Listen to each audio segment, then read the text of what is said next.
খাস করে মেয়েরা, খাস করে মা বোনেরা, এরা সবচাইতে বেশি ইসলামের মধ্যে বিশৃঙ্খলা ঘটিয়েছে। এরা সবচাইতে বেশি ইসলামকে নিয়ে তারা ছিনিমিনি খেলছে। এরা মোটেই তারা ইসলামকে মানতে চায় না। কার জোর দিয়ে খালেতো ভাইয়ের খালেতো ভাই, হ্যাঁ ভাইয়ের খালেতো ভাই, তার খালেতো ভাই, তার ফুফাইতো ভাই, তার মামাইতো ভাই, তার চাচাতো ভাই, আর কি আপনার কিনা জোর দিয়ে দিয়ে দিয়ে দিয়ে দিয়ে কে যেন কি হলো ফুফাইতো ভাই হয়ে গেল কেমন করে, তাকে দেখতেই যেতে হবে।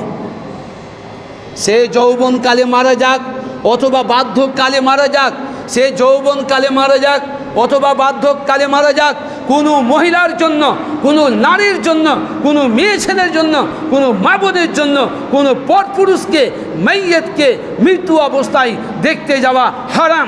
যেমন জীবন্ত অবস্থায় কোনো পুরুষকে স্পর্শ করা হারাম, দেখতে যাওয়া হারাম, দেখা হারাম, দেখা দেওয়া হারাম, অনুরূপভাবে মাইয়েত অবস্থায়, মৃত্যু অবস্থায় কোনো মহিলা কোনো পুরুষকে পরপুরুষকে দেখতে যাবে, এটা সম্পূর্ণভাবে হচ্ছে হারাম।